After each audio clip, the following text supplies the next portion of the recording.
Сэлэнг аймгийн Зүүн Хараа хотын ойролцоо байрлах нэгэн органик ферм дээрээс органик Монгол нэвтрүүлгийн маань нэгэн шинэ дугаар бэлтгэгдэн хүрч байна. Гарт минь баригдсан байгаа энэ сайхан цэцэг бүтэн жилийн туршид яг энэ хэвээрээ өнгөө үзэмжээ хадгалж байдаг. Ийм сайхан цэцэг гэж энэ сайхан цэцэг ямар ургамлаас бий болсон бол гэдгийг үзэгч та бүхэн энэ нэвтрүүлгээс үзээрэй. Артишок гэсэн энэ нэр монголчууд бидний хувьд хэдийнэ танил болсон. Хүнс эрүүл мэндийн өндөр ач холбогдолтой уг ургамлыг Монголд тарж ургуулж нутагшуулснаар олон жил болж байна. Уг таримлаар хүнсний бүтээгдэхүүн үйлдвэрлэж, ард түмэндээ нийлүүлэх ажлыг санаачлан амжилттай ажиллаж байгаа эрдэмтэн судлаачид үйлдвэрлэгчдийнхээ туршлагыг энэхүү нэвтрүүлгээрээ бид хүргэхийг зарлаа. Монгол оронд хөлөмжийн аж ахуй, ногооны аж ахуй эрчимтэй хөгжижсэн энэ үед бас биднэрт илүү үр ашигтай байх тийм таримлын эрэлдэл явж байсан үедээ таарсан. За өнөөдөр артишок гэдэг таримлыг бол монгол хүний хувьд их танил нэр болоод байгаа.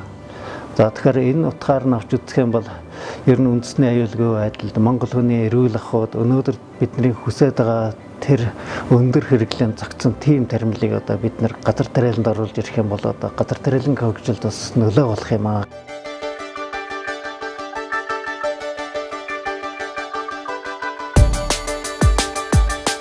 Халуун орны уг ургамлыг Монголд тарж ургуулах, нутагшуулах, шинжлэх ухаанд суурилсан органик хүнс үйлдвэрлэх ажлыг анх Монголын 20-оодхон эрдэмтэд санаачилж, артишок Монгол хөтөлбөрийг эхлүүлж байсан төвхтэй. Артишокийг Монгол анх нутагшуулж эхэлснээс хойш бараг 8-9 жил болж байна.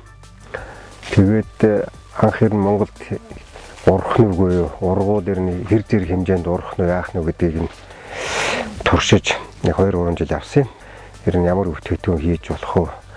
Ер нь хэрэглэгчдэд ямар өвтгөтөн хөрвөл зохимжтой боломжтой байна гэсэн туршил судалгааны ажил нэлээд хэдэн жил хөрвүүлжсэн. Судлаад байхад бол артишок бол үнэхээр онцгой бүтээгдэхүүн байсан. Энийг бол хүн ард иргэдэд бол шууд бүтээгдэхүүн хийгээд хөрөхөд бол хөрөхгүй. Тийм учраас бид бүхэн бас эрдэм шинжилгээний ажлыг хийх хэрэгтэй байна. Энд олон улсад бол аль хэдийн батлагдсан ийм шинжилгээ ухааны үндслүүд байгаа шүү дээ. Энийг бас хийх ёстой байна. Тэрнээс эхлээд бол яг нутагшуулах ажил дээр бол их анхаарч ажилласан байгаа. 21 эрдэмтэн маань артишокын асуудал болгон дээр өөрийнхөө эрдмийн ажлыг хийж байгаа. Манай анхны судалгааны ажлыг лабораторийн төвшөнд 3 жил хийсэн. Манай шинэ анагаах ухааны дээд сургуулийн багш Сараа багш, Амбуу багш хоёр маань үндсэндээ судалгааны ажлыг эхлүүлсэн байгаа. Тэгээ үүнээс дараагаар нь Монгол Улсын их сургуулийн Цэвэг сүрэн багш Давах багш хоёр маань бол энэ ургамал дагуулгадж энэ ургамлыг судлахад гаргасан 12 төрлийн нэр төрлийн судалгааны аргачлалыг гаргасан. Манай Октябрь багш маань өөрийнхөө шавнартайгаа нийлээд манай шинжлэх ухааны техникийн их сургуулийн 5 эрдэмтэнтэй хамтраад Монгол хүний хүнс бол нийтийн хоолнд хэрэглэгдэх жоруудыг бид нар гарч энэ хоолны ач холбогдол олон нийтэд сурчилсан байна. За манай хөдөө аж ахуйн доктор Даваа маань гийн баг бол энэ ургамал технологи тэгээд хамаалагчсан хөрс ил талбай дээр тариалах хэрэгтэй бэ гэдэг энэ аргачлалуудыг гаргаж ирсэн. Хөтөлбөр хүрээнд бидний олж авсан нэг зүйл бол Монголд ер нь ашигтай таримлуудыг тариалах юмсан энэ зохицуулах үйлчил гэдэг хүнс гэдэг зүйлийг бодит утгаар нь бий болгох юмсан гэдэг тэр үйл ажиллагааг бол бодитоор нь эхлүүлэх боломжийг бий болгосон юм аа. Хүн байгалийн амьтан. Бид химийн гаралтай эмнээс татгалзах хандлага руу орох хэрэгтэй юм. Монголчуудын нийгмийн эрүүл мэндийн байдлыг ямар вэ нэгэд аваад эцэх юм бол жилээс жил статистикийн мэдээнүүд дандаа л буурсан. Монгол улсад тийм ч өвчин нэмэгдэж байна, ийм ч өвчин залуужж байна гэл ингээл дандаа ийм зүйлүүд яригадаад байгаа. Тэгэхээр зэрэг дэлхийн нийтээр өнөөдөр өрдөөсөө л нийгмийн эрүүл мэндийн байдлыг сайжруулахын тулд юугаар дамжуулж энийг хийж яах вэ гэхээр нэг том функцол ерөөсөө л зөв зохистой хоолтыг л дэмжигэл гэдэг л ийм эмбрүүл явж байгаа. Өдөр болгон им уун гэж байж болохгүй. Өндөр тунгаар биологийн идэвхт бүтээгдэхүүнүүдийг өдөр болгон хэрэглэнэ гэдэг бол нөгөө талаараа тун хэрэглээний асуудал байна. Нэгд нөгөө талаас бас хөрөн мөнгөтэй ийм их үнэтэй зүйлүүдийг өдөр тутам хүмүүс хэрэглээд авах. Өөр бүс нутгаас гаралтай буюу халуун орноос гаралтай уг ургамлыг бид яагаад хэрэглэх ёстой юм болов? Хүмүүсийн нийтлэг өвчнийг ингээд аваад үзэх юм бол элэгний өвчлөлт нэлээ их байна, өндөр байна. Дээрээс нь бөөрийн өвчин нэлээд байна. Төс боловсруулах төсний өвчин буюу хоол боловсруулах өвчин нэлээд байна. Мөн арьс болон цусны өвчлүүд, мэдрэлийн гаралтай өвчлүүд нэлээд байгаа. Артишокийн шимтгийлийн үндсэн ач холбогдол энд агуулгаж байгаа тэр илэг хамгаалах цөсний үйлчилгээ дэмжих үйлчилгээтэй цинарин гэд бодис ба силмаринч гэж яриад байдаг. За энэ бодисынхаа агуулмжтай холбоотой. За тэгэхээр бидний хийсэн судалгаагаар бол яг Монголд нутагшуулсан артишокийнхоо энэ бодисуудыг бол бидний юунд үзсэн одоо дотооддоо болон гадаадад эрдэм шинжилгээний лабораториудад бол үзэхэд бол үнэхээр энэ нөгөө илэг хамгаалах үйлчилгээтэй энэ бодисынхаа агуулмж нь бол үнэхээр сайн. Одоо агуулмж өндөртэй болох нь бол харсан тэр дундаа артишокийн навчинд. Артишокийн одоо энэ боргоцой буюу бүндгэр хэсэгт нь бол эслэгийн агуулмж өндөртэй. Тийм ч учраас энийг бол нөгөө Европод бол дандаа даршилсан байдлаар хэрэглэхээр энэ бол одоо нөгөө бидний бас нэлээдгүй хүмүүсийн гол асуудал болоод байдаг нөгөө өтгөн хаталт. Тэгээ чихрийн шижим гэх мэт өвчнүүдэд бол чухал ач холбогдолтой байгаа. Артишокийг бага насны хүүхэд хэрэглэх тохиромжгүй гэдгийг үзэгч та анхаарах хэрэгтэй. Аливаа хүнс тэжээл зөв цагт зөв тун нормоор хэрэглэж байж үр дүнгээ өгнө. Өнөөдрийн бидний хэрэгжүүлж байгаа артишокийн энэ бол зөвхөн одоо энэ зөв зөвхөстэй хоолтыг дэмжих одоо нэгэн л талын одоо нэг л загшиж үрийг үүсгэхийн төлөө хийж байгаа ийм бол ажил байгаа. Хүмүүст тус хүрэхийн тулд хийж байгаа. Хамгийн гол нь энэ дээр хүмүүс төр мэдлэг боловсралтай байж хэрэглэх ёстой. Артишокийг бол дэлхий дээр байгаа одоо дэлхийн олон орны судлаачдын зөвлөмжөөс харахад бол 12-оос доош насны хүүхдүүдийг бол төдийлөн хэрэглэх гэж бол зөвлөдөггүй. 12-оос дээш насны хүмүүс бол тэгэхээр энэ бол одоо хоол уусрах процессыг дэмжих хотоодны янз бүрийн өрсөлд өвчнүүдийн үед явах дэмжих гэдэг ийм олон төрлийн ач холбогдолтой учраас энэ артишокийн одоо хоол мэтийн бүтээгдэхүүнүүдийг бол их зөв зөвхөстэй хэрэглэх бол цаашгүй шаардлагатай бол байнамаа. Аливаа таримлыг Монгол орны нөхцөлд тарьж ургуулах агротехнологиг тодорхой болгох нь цаашдын олон ажлын эхлэл болно. Артишокийг хэрхэн тариалдаг бол анхаарах асуудлууд юу байдаг бол? Артишок маань өөрөө халуун орноос гаралтай учраас хөрсний бас тэжээлийн элементийн шаардлага болон дулааны шаардлага их өндөртэй орон бол тийм учраас ихэвчлэн бид нар хамгаалагдсан хөрсөн тарьж байгаа. Хамгаалагдсан хөрс гэдэг маань өөрөө тодорхой хэмжээгээр хөрсийг сайжруулсан нөхцөлд таригдж байгаа учраас их тохиромжтой байдаг. Зөвхөн бүс өслөрийн хувьд бол манай орны айлч бүсэд бол хамгаалагдсан хөрсөн тарихад бол тохиромжтой. Ер нь артишокийг хүлэмжинд тариалах нь Монгол орны нөхцөлд их зохимжтой байгаа. Ил талбайд тарьж ургуулахад бол ургахын хувьд бол ургаж байгаа боловч одоо ургацсан бүүц сайн одоо томрохгүй чи өөрөө халуун орны ургамал учраас бас тийм халуун дулаан орчин нөхцөлийг бол тодорхой хэмжээнд чарж байна л да. Яг одоо бидэнд хэрэгцээтэй тэр шинж чанарыг агуулсан одоо ургацынхаа зохих ёстой хэмжээнд хүрсэн одоо ийм ургалтыг бол хүлэмжинд л өгч байгаа. Говийн бүс, хээрийн одоо бүс дорнот руу ч юм уу тийм ээ сэлэнгийн шаамар, бархан тэр чиглэл рүү нэлээд намдор байрлалтай дулаан хангам сайтай газруудад бол тарихад бол ил талбай тарихад бас тодорхой хэмжээний масс өгөх бол бүрэн боломжтой гэдэг нь бол судалгааны үр дүнгээс харагдаж байгаа. Нэг Монгол орнд нэг л тарьж болно гэсэн чинь тарих ажиллагааны хувьд бол бидний тариад байдаг хүнсний дагаатай маш төстэй. Ялангуяа одоо хүлэмжинд тарьж байгаа өгөрцийн помидортой бол төстэй. Тэрнээс ч одоо хялбархан технологитой ямар нэгэн салаа мөчрийн танил тайралтын тухай асуудал байхгүй. Гол нь энэ услага технологийн асуудлыг бид нэр барил авчих юм бол. Хамгийн гол юм нь бид нар энд нөгөө агарын харьцан гочийг өндөр байлгах асуудал байгаа. Тэрнээс халуун байлаа гэдэгтэй гол нь ш. Тэгэхээр агарын харьцан гочийг өндөр өгөрцөн ирэх. За тэгээд яг бусад арчилгаанууд нь одоо хүлэмжинд байдаг энгийн тархинлуудтай мань адилхан. 3 сараас эхэлж бол үрсэлгээ хийдэг. Тэгээд нэг 5 сар гэхэд бол талбайдаа гаргаад тэгээд нэг 9 сар гэхэд бол үндсэндээ бол боловсрож гүйцэтгэг. Нэг 10 сарын ихэнх гэтэл бол ургац хураалт бол дуусдаг. Навчийн хэрэглэн, ишийн хэрэглэн, энэ үр жимс бүгдийг хэрэглэдэг. Ус их шаарддаг. Тэгээд ус агаарын температур хоёрын сайн зохицуулах хэрэгтэй. Тэгвэл хааж урч чадна. Артишок нь ногоо мас их өгдөг тарималт бол хөрсний шим тэжээлийн хангамжийг сайн байлгах хэрэгтэй.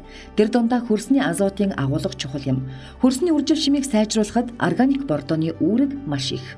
Бид нар хөрсөө аль болохоор бууцсан бордоо юм уу шин бордоо, бактерийн бордоо хэрэглээ сайжруулах нь бол зөв гэж үздэг. Тэгвэл тухайн бордог хэрэглэхдээ бас технологийн хувьд бол зөв ялзруулсан бууц яг ямар үед нь хэрэглэх үү, ямар хэмжээгээр хэрэглэх үү гэдэг нь бол тухайн тармилд нөлөөлөх байдал, ургацсанд нөлөөлөх байдал нь бол харилцан адилгүй байдаг учраас тэр талын ямиг бол маш сайн анхаарах хэрэгтэй. Ургамал ургалтын хугацаанд нь шин болон бактерийн бордоогоор бол бордож өгж байгаа. За шин бордог өгөхдөө бид нар үүрэнд нь олон нэмэлт байдлаар өгж байгаа. За мөн бактерийн бордогч ялгаагүй адилхан өгж болно. Бид бактерийн бордог өгөхдөө тухайн тармил ургамлаа бол үрсгээр шилжүүлэхэд бол артишокын маань тармил 5-аас 6 навчтай байгаа. Ингээд ингэхэд бол яг нөхөр үүрэнд нь 100-аас 150 мл бактерийн бордог бол хийж өгдөг байгаа. За мөн 90 бактерийн бордог өгдөг. За 90 бактерийн бордоо маань бол яг нь хуурай байдалтай байдаг, үрлэн бүтцтэй. За үүнийг мөн адилхан үүрэнд нь бол бид нар 50 граммаас 100 граммаар бол бодож өгдөгөө. За мөн ургамал ургалтын хугацаанд бол эдгээр бордоонуудыг нэмэлт байдлаар бол өгөхөд маш тохиромжтой юм аа. Артишокын тармил нь бөөсөнд эмзэг байдаг. Ургамлын бөөс нь тармилын ногоон маасыг гэмтээдэг тул бөөс гарсан тохиолдолд дараах арга хэмжээг авахыг зөвлөж байна. Бөөс хэрвээ илэрсэн тохиолдолд бид бол ургамал ургалтын хугацаанд цаг алдалгүйгээр шинэхэн үхрийн баасыг бол яг 10 литр усанд 2 кг-ыг найруулад түүнийг бол шингэлж бол цацаж өгвөл маш үр дүнтэй болно. Үүнийгээ цацахтаа бол 2-оос 3 хоногийн давталтайгаар 7 хоногт 2 удаагаар бол хийж өгвөл илүү үр дүнд хүрдэг. Артишокийг хүнс эрүүл мэндийн чиглэлээр олон салбарт ашиглаж байна. Бидэнд уг ашигт ургамлыг ашиглан олон төрлийн бүтээгдэхүүн үйлдвэрлэх боломж байгааг хэлж байна. Дэлхий дээр гол эмнүүд бол одоо энэ Cinarix болон энэ элэг хамгаалах болон бүрний үйлчилгээнд яадаг энэ эмнүүд бол дэлхий дээр маш олон төрлөөр бол зарагддаг. За манай дээр бол мөн энэ төрлийн одоо элэг хамгаалах үйлчилгээтэй бүрэн үйлчлэх энэ Hopita Center гэдэг эмнүүдийг бол түрүүчэд бол гаргачихсан бол байж байна. За хүнсний бүтээгдэхүүнүүдийн хувьд бол одоо энэ юу дарс байна. За дэлхий дээр бол хамгийн алдартай юуны дарс бол артишокын дарс бол энэ Cinar гэдэг энэ дарс Италид үйлдвэрлэгдсэн. Энэ бол одоо цэвэр артишокоос гаргаж авсан ийм бол дарс байдаг. За манад бас би дарс үйлдвэрлэх гэж одоо анхны оролдлогууд хийгдээд бүтээгдэхүүн гарсан байна.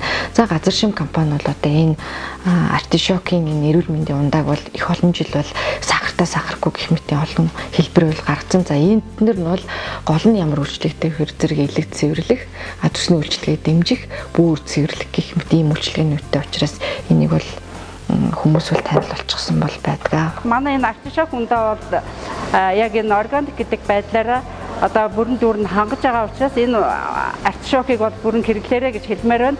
Артишокыг бол энэ ямар хүмүүс хэрэглэх вэ? Нэгдүгээр бол эрүүл хүмүүс.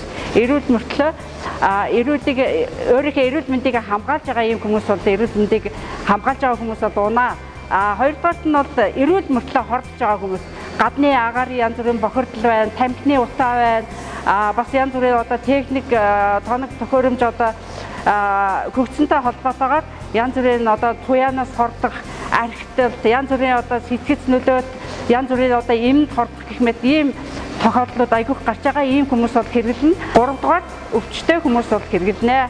Энэ манай артишок ундаа бол бүрэн органик ийм байдлыг бол хангаж байгаа. Одоо манай Монгол оронд артишок хэмээх энэ одоо ургамалд агуулгадж байгаа хүнсний одоо нэмэлт бодисууд, хүнд хэрэгцээтэй микроэлементүүд одоо хүнсэнд заавал одоо байх ёстой мэн гэдгийг одоо үндсэн дээр өөрийнхөө үйлдвэрлэлд артишокын одоо тэр хандыг одоо нэвтрүүлэх энэ дарсандаа энэ артишокын микроэлементүүдийг шингээж оруулах ийм одоо санаа төрсөн.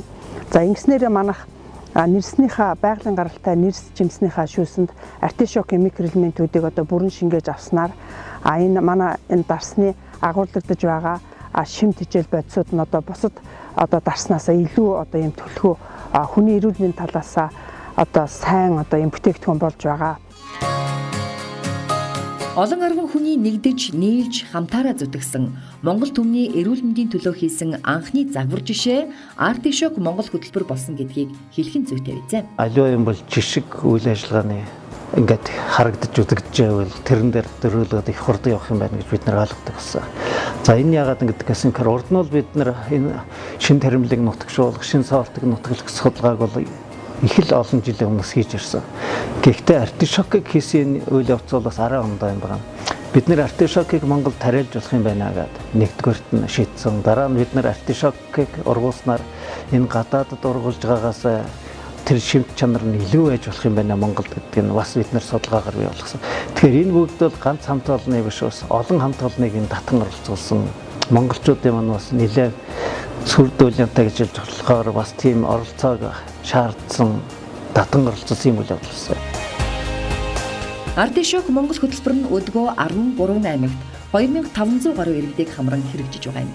Артишокийг тариалж буй бүх газрууд байгалийн цэвэр бүс нутгуудад байрлаж, органик технологиор тариалагдаж туршигдсаар байна. 2500 айлуудад бол газар шим компани одоо тусламжтайгаар жил болгоод өр өгдөг.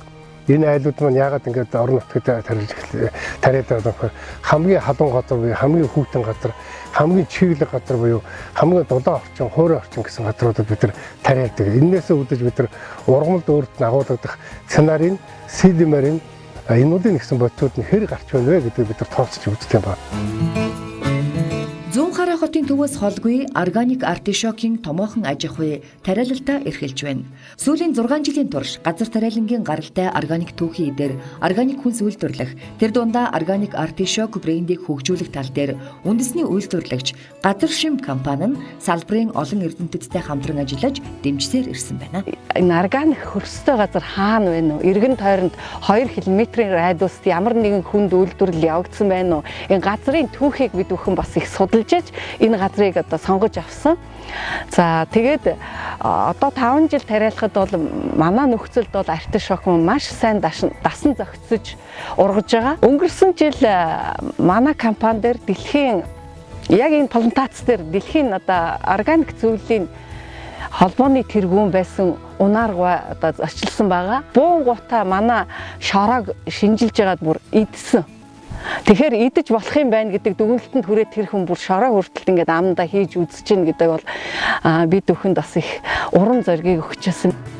Америк нэгдсэн улсын Калифорни мужид артишокийн төв болон төвлөрсөн тариалалтууд оршдог юм байна. Монгол улсад тариалсан артишок нь илүү онцлог байгааг судлаачид ч анзаарсан байдаг. Монголд нутагшуулсан артишок минь ямар байна вэ гэдэг дээр судалгаа хийхэд бол тэр дэлхий дээр байгаа тэр хүмүүсийн судлаачдын үр дүнтэй бол их ойролцоо. Тэгэхээр зэрэг артишокийн гол ач холбогдлууд бид нэр илэг хамгаалагч чиглэлээр мөн зүсний үйлчилгээг дэмжигч чиглэлээр мөн бөөр цэвэршүүлэх зорилгоор бол гол нь бол хэрэгжилж болно гэдэг нь тодорхой. Америкийн нэгдсэн улс 124 жил болсон Ocean Mist гэдэг компани байдаг. Энэ компани тэргүүнүүд бид бүхэнтэй одоо маш халуун дулаан нөхцөлд одоо авч уулзсан. Үнэхээр энэ бүтээгдэхүүнийг бол аль хэдийн мэдтсэн, судалсан тийм ээ. Энийг ууж үзэх юмсан гэсэн юм чин хүсэл тэднэрт бол байсан юм байна лээ. Тэгээд тэр хүмүүстэй бид бүхэн бас бүтээгдэхүүнээ танилцуулаад үнэхээр өндөр үнэлгээ авсан байгаа. Талбайгаас таны хэрэгцээнд хүртэл артишок нь органик байдлаа хадгалж шим тижээлт хүнс болоход олон арван эрдэмтдийн туршилт судалгаа, тариаланчдын хөдөлмөр зүтгэл, үйлдвэрийн ажилчдын чин сэтгэл шингэж бүтсэн гэсэн утгаараа үндэсний органик брэнд гэж итгэл дүүрэн хэлэхээр боллоо. Үнэхээр бид нар бол чанар одоо аюулгүй байдлыг одоо алдагдуулахгүйгээр хүний одоо эрүүл мэндэд хэрэгтэй тийм бүтээгдэхүүн үйлдвэрлэж байгаадаа одоо үнэхээр баяртай байна. Манай артишок маань яг цэвэр талбайгаас нь түүж авчираад артишокийг бид бүхэн тусгай аргаар боловсруулж байгаа. Тэн дотор саягдах зүйл нэг ширхэгч байхгүй. Бид нар болохоор органик фермээс хурааж авсан артишок ургамлаа энд дулааны аргаар боловсруулаад одоо хатаагаад энэ эдгээр энэ 3 таваадаа хандж бүтээгдэхүүн үйлдвэрлэдэг. Бид нар болохоор айл бодох хэрэглэжлээ органик эрүүл бүтээгдэхүүн хүргэхийн тулд бүтээгдэхүүндээ ямар нэгэн түүхий эдийн нэмэлт болон одоо татваржуулагч байц хийдгүү жинхэнэ органик бүтээгдэхүүн үйлдвэрлэдэг. Хүн бүр эрүүл сайхан амьдарч байж эх орны ирээдүй гэрэлтэй байна. Органик артишокийг хэрэглэж өвчнөөс ангижран эрүүл саруул амьдралдаа эргэн орсон олон хүн уг хөтөлбөрийнхэнд талархлаа илэрхийлсээр байгааг эрдэмтэд хэлж байлаа. Маш олон хүмүүс одоо биеийн эрүүл саруул болж эрүүлжиж одоо хөдөлмөрийн чадвар нь биеийн дархлаа сайжирсан талаар бидэнд одоо баяртайгаар мэдэгдэж байсан нь одоо үнэхээр баталгаа байгаа. Үнэхээр Монголд одоо артишокийг хүмүүс одоо маш сайн таньж мэддэг болсон байгаа. Бид нар хүн амаа эрүүл байхын тулд хүнсээр одоо уламжид энэ органик хүнсийг одоо тогтолцоог бий болгосон байна. Өөрөөр хэлбэл бид нар ямар нэгэн эм танк биш, ямар нэгэн эмчилгээг биш, өндөр үнээр биш. Зөвхөн өөрийнхөө гараар ургуулсан тэр бүтээгдэхүүнээр эрүүл мэндийг хамгаалах болцоо байгаа юм гэдгийг одоо олж харуулах тийм бодтой алхмыг хийснээр энэ хөтөлбөр нь бас нэг тал нь. Эрүүл энх, амар тайван, энх тунх оршихуйдтай нь хувь нэмрээ оруулах артишокийг тариалж хэрэглэхийг үзэгч та бүхэнд уриалж байна. Хүн амыг одоо шимтэг жилийн боловсралтай болох юу хэрэглэх вэ? Яаж эрүүл мэндийг хамгаалах вэ гэдгийг мэддэг болох энийг олохын тулд хүүхдүүдийг бүр бага наснаас нь эхлээд зөв хооллох энэ процессыг бол дэмжиж өгөхөд бол шаардлагатай. Манай усад өнөөдөр одоо шарын гепатит том хүний шавхт одоо Европт мартагдсан өвчлөө одоо хүртэл байсаар байгаа. Тэгэхээр бид нар энэ бол хүнсэндээ хэрэглэх ийм боломжийг бол засгийн газар бас цаанагаараа дэмжиж хэрэглээнд оруулах, ялангуяа бүтээгдэхүүнийг одоо урамшуулан олон нийт хүрэхэд нь товсгуулах зүйтэй юм уу гэд бид нар боддгийг. Хүмүүсээ урамшуулаад хүмүүсээ хамт олноогоо хийж чаддаг юм болгоныг одоо ингээд гаргаад нэгтгээд хийвэл одоо бас бид нэр дэлхийн жишгт хийж болох юм байна гэдгийг харуулж байна. За тэгэхээр энэ бүгд ер нь дэлхийн Монголыг сонирхож байгаа нэг ажил бол ерөөсөө бидний энэ хийж байгаа ажил байж болох юм байна гэсэн итгэлийг өгч байгаа учраас цаашдаа бид нар бас өөдрөгөөр харж байгаа. Дэлхийн одоо брэнд болсон ажлын тийм бүтээгдэхүүнүүд бид үндэсний үйлдвэрлэгч маань гаргаж чадаж байна. Тийм учраас үндэснийхээ үйлдвэрлэлийг дэмжиж артишок хэрэглэхийг би одоо уриалж байна. Хүнсийг эмшиг хэрэглэхгүй бол эмийг хоолж хэрэглэх болно шүү гэдэг тийм. Тийм учраас ер нь аль болох тэр хими эмнээс татгалзаад өөрснийхөө гаргаар ургуулсан энэ бүтээгдэхүүн бол бид нар хэрэглэх нь зөв юм аа. Тэгэхээр цаашдаа олон сайхан бүтээгдэхүүн гарах бах. Тэгэхээр энэ сайхан үйлсийг залгамжлаад энэ бүхний төлөө монголчууд маань яваасаа л гэж хэлэх байна.